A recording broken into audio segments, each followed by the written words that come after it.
Hello दोस्तों, स्वागत है आप सभी का फिजिक्स मंडी के इस नए वीडियो में। दोस्तों, आज के इस वीडियो में मैं क्लास 12th से अध्याय 3 आपका जो चैप्टर विद्युत धारा है उससे मैंने ऑब्जेक्टिव क्वेश्चन जो कि हमारे मोस्ट बिहार बोर्ड के लिए काफ़ी इम्पोर्टेंट क्वेश्चन है दोस्तों, तो मैंने 50 ऑब्जेक्टिव क्वेश्चन आप सबके समक्ष प्रोवाइड करने का प्रयास किया हुआ है। तो दोस्तों, यहाँ पे मैं क्लास 12th से अध्याय 3 से विद्युत धारा चैप्टर से क्वेश्चन को लेके आया हुआ हूँ। अगर आपको पीडीएफ इससे चाहिए तो आप मेरे टेलीग्राम से जुड़ के और इस पीडीएफ को प्राप्त कर सकते हैं। चलिए हम क्वेश्चन को आगे बढ़ाते हैं, क्वेश्चन को देखते हैं। पहले चलिए वीडियो को स्टार्ट किया जाए। कहता है कि निम्न में से कौन सा पदार्थ संयोजक तार बनाने के लिए सर्वाधिक उत्तम है। देखिए दोस्तों, आप जानिए यहाँ पे मान लीजिए कहता है नाइक्रोम है, टंगस्टन है, तांबा और मैग्नीज है। तो तांबा एक ऐसा पदार्थ है जिसमें एक ऐसा मतलब धातु है, एक ऐसा पदार्थ है जिसमें हमको कुछ अलग पदार्थों क्या करना पड़ता है, मिलाना पड़ता है, जिसके कारण इसकी जो टूटने की क्षमता होती है वो काफ़ी कम हो जाती है। तो नाइक्रोम तो खुद एक प्रकार का तार है, टंगस्टन तो खुद एक प्रकार का तार है, तांबा जो होता है तांबा उसमें हमको 4% मिलाना पड़ता है मैग्नीज, तब जाके बनता है कहीं आपके संयोजन तार। संयोजन तार तो दोनों है, ए और बी आपके क्या है, संयोजन तार हैं। लेकिन इसमें आंसर आपका क्या होगा, आंसर आपका होगा सी, जो कि आपका तांबा है। तो सी आपका आंसर होगा यहाँ पे। तो इस चीज को भी आप देख सकते हैं दोस्तों। तो यहाँ पे हमने सी मिलाया, सी देखा, क्लियर। आप देखो आगे क्वेश्चन कहता है क्वेश्चन की, तो आपका सी आंसर था इसमें। अब देखो इसमें कहता है कि एक आयताकार टुकड़े की भुजाएं, एक आयताकार टुकड़े की भुजाओं की माप 2 सेंटीमीटर, 3 सेंटीमीटर और 4 सेंटीमीटर है। तो इसकी समांतर सतहों के बीच अधिकतम, न्यूनतम और प्रतिरोध का अनुपात क्या होगा। तो आप देखो दोस्तों, तो यहाँ पे कहता है कि 2 और क्या, 3 और 4। तो कहता है कि 2, 3 और 4 समांतर सतहों के बीच अधिकतम और न्यूनतम प्रतिरोध का मान क्या होगा। 4 तो सीधा दिख रहा है आपका, 4 तो सीधे दिख रहा है। अब देखिए इसमें कहता है आपका कि एक तो ऑप्शन है आपका वो है 4:1, 3:1, 2:1 और 6:1। तो यहाँ 6 तो कोई कंडीशन ही नहीं दिख रहा, क्योंकि आपका जब सब में अनुपात में एक एक ही है। तो आप देखो कि सबसे बड़ा माप इसमें किसका है। तो सबसे बड़ा माप इसमें किसका था आपका, तो आप सबसे बड़ा माप देख सकते हैं वो किसका है, तो वो आपके 4:1 का है। तो इसमें का जो आंसर होगा आपका वो 4:1 होगा दोस्तों। तो हम 4:1 लेंगे, तो यहाँ पे आपका आंसर क्या होगा, ए होगा, जो क्या आपका है 4:1 है दोस्तों। 4:1 लेंगे हम लोग, 4:1 लेंगे। तो यहाँ पे आप आंसर आपका 4:1 होगा, ऑप्शन ए होगा, ठीक ना। तो आप यहाँ पे देख सकते हो। फिर आगे चलते हम लोग क्वेश्चन की तरफ। आगे क्वेश्चन आपका जाएगा, कहता है फ्यूज तार किस पदार्थ से निर्मित होता है। तो फ्यूज तो तार होता है वो किस पदार्थ से निर्मित होता है। कहता है कि तांबा से होता है, टंगस्टन से होता है, लेड, टीन, मिश्र धातु और नाइक्रोम से होता है। दोस्तों यहाँ पे आपका आंसर सी होगा, मैंने गलत डाल दिया हुआ है, वो आंसर आपका सी होगा। और सी क्या है आपका, लेड और टीन के मिश्र धातु से होगा, लेड और टीन के मिश्र धातु से होगा आपका आंसर। तो यहाँ पे आप देखो ये क्वेश्चन बहुत ही इंपॉर्टेंट क्वेश्चन है दोस्तों। तो यहाँ पे आप देखते चलिए क्वेश्चन को। फिर कहता है कि 2 सेलों का विद्युतीय विद्युतवाहक बल क्रमशः E1 एवं तथा E2 है। फिर कहता है तथा आंतरिक प्रतिरोध क्रमशः R1 तथा R2 है। इन सेलों को श्रेणी क्रम में जोड़ दिया जाए तो समतुल्य विद्युतीय वाहक बल क्या होगा। तो आप जानते हो कि श्रेणी क्रम का सूत्र क्या होता है, E1 प्लस E2। तो यहाँ पे देख सकते हो आप लोग कि आपका ऑप्शन है E1 R1 plus E2 R2, option R1 plus R2। फिर नीचे में बोल रहा है E2 प्लस E1। फिर कहता है सी में कि E2 प्लस E1/2, फिर क्या आता है डी में कि E2 प्लस E1/4। आप देखो बी विद्युतवाहक बल और श्रेणी क्रम की बात की जा रही है, तो श्रेणी क्रम में आप देखते होंगे श्रेणी क्रम में क्या आता है दोस्तों, R1 प्लस R2 आता है। तो यहाँ पे आपका आंसर बी होगा, जो R1 प्लस R2 डिनोट कर रहा है। आगे क्वेश्चन तरफ हम बढ़ते हैं। फिर क्या आता है अगला क्वेश्चन कि 3 प्रतिरोधक जिनमें से प्रत्येक का प्रतिरोध R है, भिन्न भिन्न तरीकों से संयोजित किए गए हैं, इनमें प्राप्त कौन प्राप्त नहीं हो सकता है। तो क्वेश्चन कहता है कौन प्राप्त नहीं कर सकते हम लोग। देखो यहाँ पे 3 प्रतिरोधक है, तो अगर हम उसको श्रेणी क्रम में जोड़ते हैं तो 3R तो प्राप्त हो जाएगा। समानांतर क्रम में जोड़ते हैं तो आपका वो प्राप्त हो जाएगा, ये तो आपका हो जाएगा R/3। अगर हम इसको दो ही प्रतिरोध लेते हैं तो 2R/, तो R3 हो जाएगा। 3 तो क्योंकि इसमें 3 प्रतिरोध है ना, तो 3 तो आएगा। 4 का डिस्कस नहीं है, तो आप देख सकते हो कि इसका आंसर कितना होगा, 4 होगा दोस्तों। तो यहाँ पे हम 4 को ले सकते हैं। आपका आंसर क्या होगा, आपका बी वाला आंसर होगा। तो आप बी देख सकते हो आंसर। आगे क्वेश्चन की तरफ बढ़ते हैं। फिर क्वेश्चन कहता है कि एक 10 ओम की तार की लंबाई को खींचकर तिगुना कर दिया जाता है, तो नया तार बनाया जाए तो उसका प्रतिरोध कितना होगा। तो अब देखो 3 गुना तार है ना, तो 3 गुना देखिए 3 गुना, तो कहता है 3 गुना को हम करते हैं यदि, तो वो आएगा आपका 90 ओम। देखो यहाँ पे कहता है 10 ओम, फिर कहता है 30 ओम, फिर कहता है 90 ओम, फिर कहता है 100 ओम। देखो यहाँ पे आपको एक सामान्य बात हम बता दिया हमने कि एक तार कहता है कि तिगुना कर दिया तो उसकी भी क्या होगी, इसका प्रतिरोध भी तिहाई होगी। तो फिर आप कह सकते हैं कि सर तिहाई में तो आपका 30 भी हो सकता है। तो 30 हम नहीं लेंगे, क्योंकि 30 आपका केवल एक नहीं, एक तार में उतना होता है। तीसरे तार की हम बात की जाए तो वो तार में 90 ओम होगा।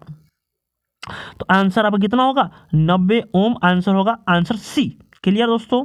फिर नेक्स्ट क्वेश्चन तो हम बढ़ते हैं, और क्वेश्चन है आपका कहता है कि एक 220 वोल्ट 100 वाट के बल्ब को 110 वोल्ट के स्रोत से जोड़ दिया जाता है, तो बल्ब द्वारा खपत की गई शक्ति होगी। तो क्वेश्चन आपका जैसा यहाँ देख सकते हैं, और कहता भी ऑप्शन है 750 वाट आपका, फिर आए क्वेश्चन है 500 वाट, फिर 250 वाट, फिर 1000 वाट। तो यहाँ पे आप देख सकते हो ये क्वेश्चन आता है, अब आपको देख लीजिए। तो यहाँ आपको क्वेश्चन बनाने के लिए आप देखिए सबसे पहले क्या कीजिएगा, कहता है कि भी आप ले सकते हैं, यहाँ पे भी पहले दे रखा है, भी बराबर 220 वोल्ट, ये आपका 220 वोल्ट दे रखा है। फिर आपका शक्ति भी दे रहा है, शक्ति P बराबर भी दे रखा है आपका, वो कितना है, तो P बराबर भी आपका दे रखा है 1000 वाट दे रखा है दोस्तों, 1000 वाट देख सकते हैं आप, 1000 वाट दे रखा है। अब आप एक सूत्र होता है, वो होता है R बराबर P V स्क्वायर बट्टे, सॉरी P बराबर V स्क्वायर बट्टे R होता है। P बराबर V स्क्वायर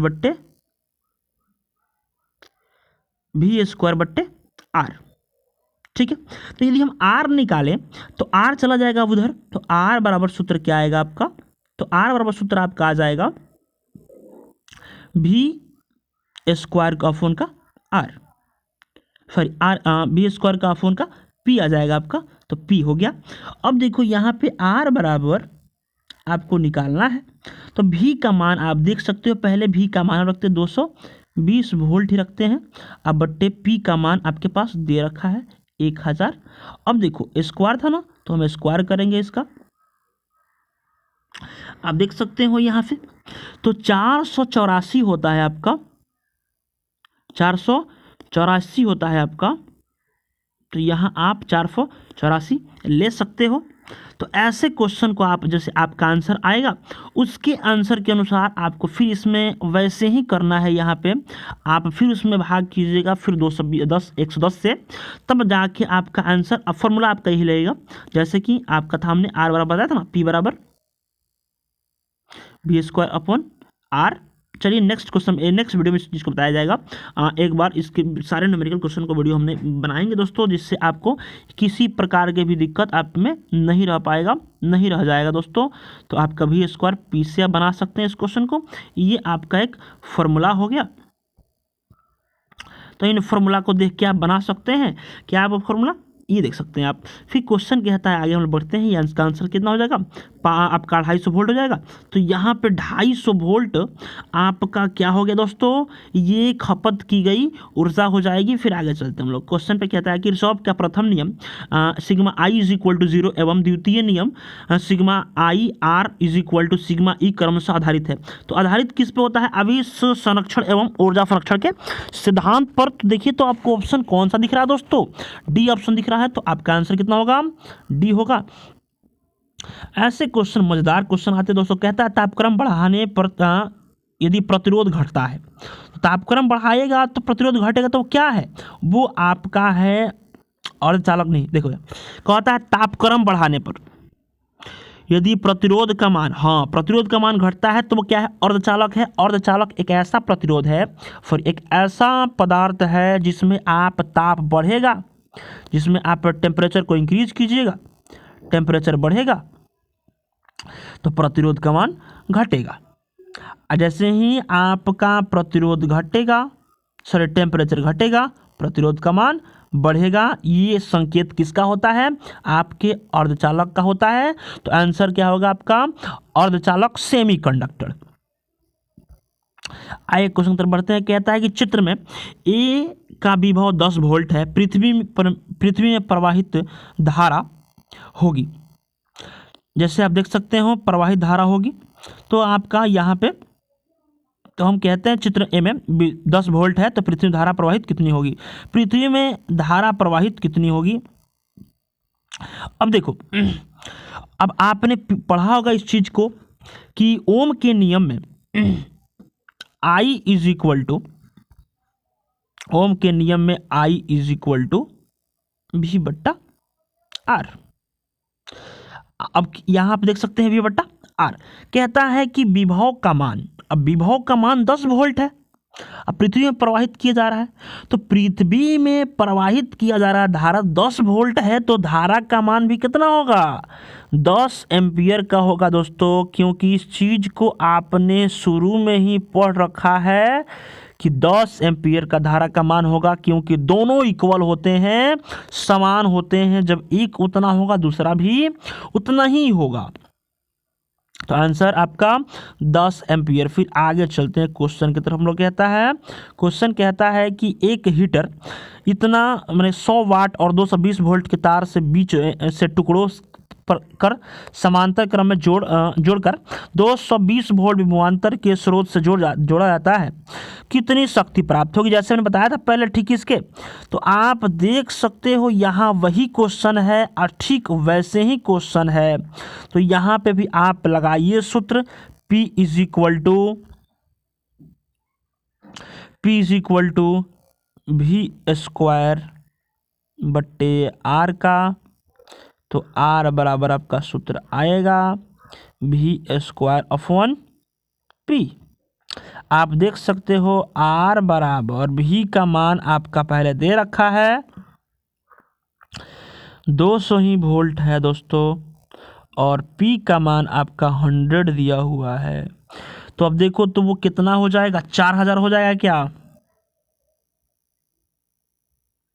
20 के स्क्वायर 400, 4000 अब बट्टे 100 कटने के बाद कितना आएगा, 400 आएगा। फिर 400 आया दोस्तों। फिर 400 आने के बाद यहाँ पे आप देख सकते हो फिर कह रहा है कि इसको हम फिर क्या करते हैं, 200 वोल्ट की विभवांतर फिर जोड़ते हैं। तो 400 जब आया आपका, तो यहाँ हम फिर करेंगे। अब फिर इसका आंसर इसमें आप देख सकते हो, फिर हमको निकालना वैसे ही निकालना है। आर तो निकाल दिया हमने, तो आर आपका 400 ओम आ गया।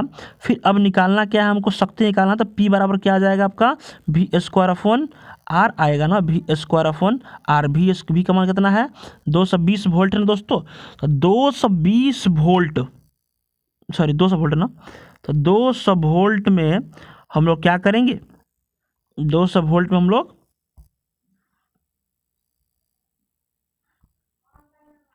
220 वोल्ट का स्क्वायर कर देंगे, 200 है, 200 का स्क्वायर करेंगे तो हो जाएगा 400। फिर उसमें हम क्या करेंगे, 400 भाग कर देंगे, आंसर कितना आ जाएगा, 50 वाट का आंसर आएगा आपका। तो आंसर कितना होगा, 50 वाट। यहाँ पे मैंने गलती दे रखा है दोस्तों, गलती हो गया होगा मेरे से। तो आगे देखिए क्वेश्चन कहते हैं, फिर कहता है कि चित्र में एक मीटर ब्रिज प्रदर्शित की गई है, एक्स का मान, चित्र में मीटर ब्रिज से प्रदर्शित का मान ज्ञात करना है आपका। तो ये क्वेश्चन जैसा कि दोस्तों चित्र नहीं दिया हुआ है यहाँ पे, तो इस क्वेश्चन को हम नेक्स्ट वीडियो में बताएंगे। फिर कहता है वही स्टोन ब्रिज की भुजा प्रतिरोध PQRS तो संतुलित स्थिति में कौन सा होगा। देखिए आप सबसे आसान से देख सकते हो, आपका आंसर ऑप्शन बी है। आपने वही स्टोन सेतु पढ़ा होगा, हिट स्टोन ब्रिज पढ़ा होगा, तो उसमें आप इस चीज़ को देख सकते हैं। क्या होता है, P/Q is equal to R/S। ये एक संतुलित मीटर ब्रिज को संतुलित करता है दोस्तों। आगे कहता है तो आपका ऑप्शन क्या हो जाएगा, बी हो जाएगा। तो आंसर आपने बी मान लीजिएगा, आपका आंसर बी होगा यहाँ पे।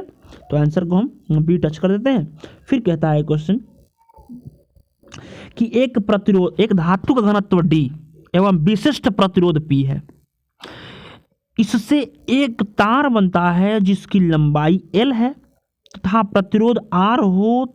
धातु कितना द्रव्यमान चाहिए, धातु को कितना द्रव्यमान चाहिए दोस्तों। देखो यहाँ पे आप देख सकते हो ऑप्शन, कहता है ऑप्शन कि R तो आपका दे सकता है, तो RL, फिर कहता है RL/2D/R।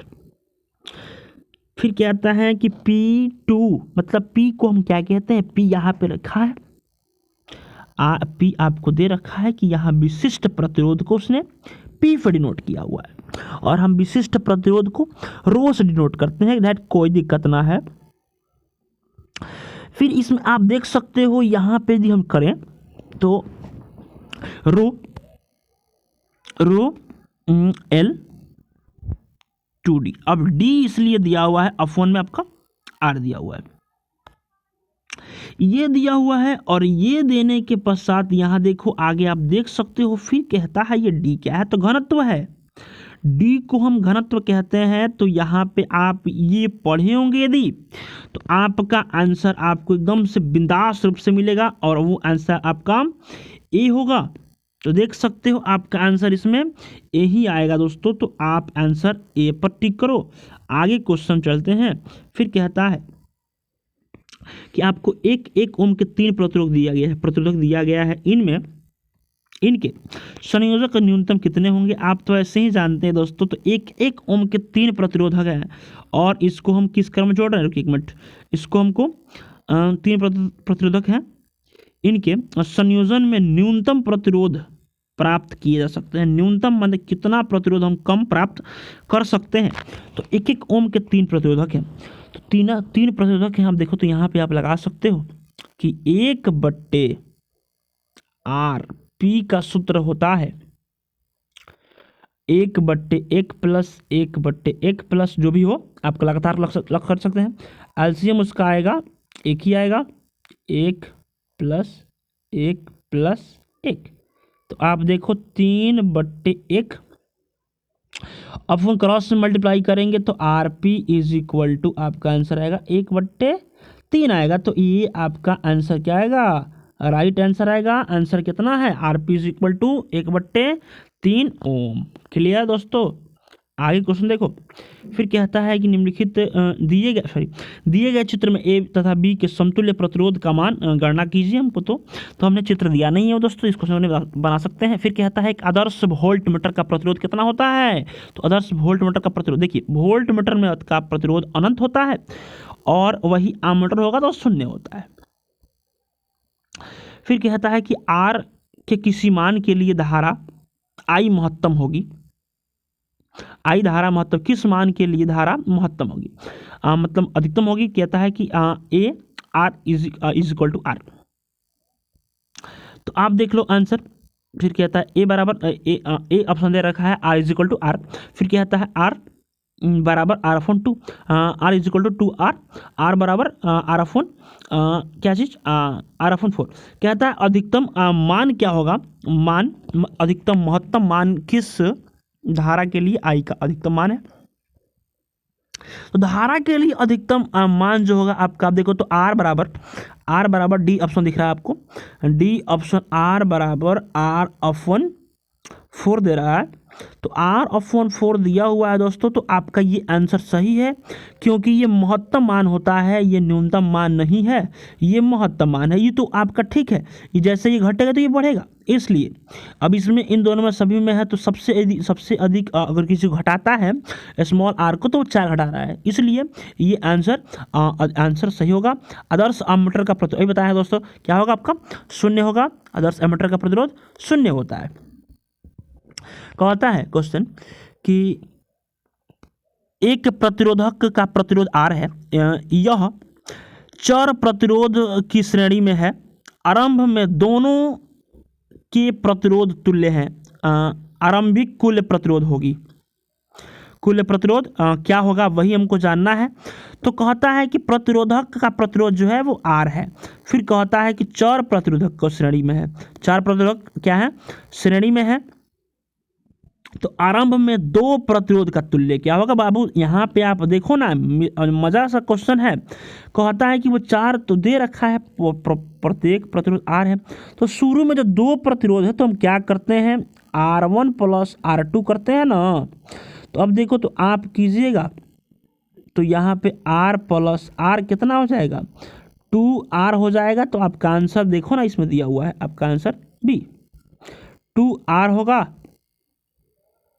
20 नंबर क्वेश्चन देखिए, आप कहता है कि एक प्रतिरोधक पर का प्रतिरोध R है, एक प्रतिरोधक का प्रतिरोध R है, यदि यह 4 प्रतिरोध श्रेणी क्रम में, तो एक सेल EMF इलेक्ट्रोमैग्नेटिक फोर्स बराबर E आपका दिया हुआ है, इसमें RA लगा है। आरंभ में दोनों के प्रतिरोध तुल्य हैं, 4 प्रतिरोध का मान एक समान दर से कम किया जाता है, तो प्रतिरोध में परिपथ में धारा का मान तो वो क्या करेगा दोस्तों, वो कहता है कि घट जाएगी, फिर कहता है बढ़ जाएगी, बढ़ते बढ़ते एक अचर मान को प्राप्त हो जाएगी, फिर कहता है कि इनमें से कोई नहीं। तो आप देख सकते हो कि वो बढ़ेगा और बढ़ने के बाद अचर जो मान होगा वो प्राप्त कर लेगा, क्योंकि अचर मान को ही प्राप्त करेगा, क्योंकि वो एक बल्ब जो होता है वो अधिकतर वोल्टेज के कारण जाके एक बार सीमित हो जाता है। ठीक उसी प्रकार का प्रतिरोध भी कार्य करते हैं आपके, वो एक समय आएगा कि वो बढ़ के इतना हो जाएगा। तो आज के वीडियो में से इतना ही दोस्तों। वीडियो अच्छा लगा हो तो वीडियो को लाइक कीजिएगा। अभी 30 क्वेश्चन 30 क्वेश्चन मैंने इसमें लिखा हुआ है, अभी 30 क्वेश्चन को इसके नेक्स्ट वीडियो में बताऊंगा दोस्तों। तो आज के लिए बस इतना ही, मिलते हैं आपसे नेक्स्ट वीडियो में। और ऐसे वीडियो को प्राप्त करने के लिए, ऐसे ऑब्जेक्टिव को प्राप्त करने के लिए आप मेरे टेलीग्राम से जुड़ जाइए, जिससे आपको किसी प्रकार के टेलीग्राम ये PDF प्रोवाइड किया जाएगा दोस्तों, जिसके कारण आप अपने एग्जाम में कुछ बेहतर कर पाइएगा। तो वीडियो अच्छा लगा तो वीडियो को लाइक कीजिएगा, और अभी तक चैनल को सब्सक्राइब नहीं किए हैं तो चैनल को सब्सक्राइब कीजिएगा, और कमेंट कर बताइए कि वीडियो कैसा लगा। अगर आपको कोई भी प्रकार की त्रुटि होती है तो आप इसमें मैसेज कर सकते हैं, कमेंट बॉक्स में लिख सकते हैं, जैसा कि इसके नेक्स्ट वीडियो में उसका हम सॉल्यूशन आपको निकाल के दे देंगे दोस्तों। चलिए धन्यवाद। वीडियो को लाइक कर दीजिएगा, कमेंट कर दीजिएगा। मिलते हैं आपसे नेक्स्ट वीडियो में, तब तक के लिए धन्यवाद दोस्तों।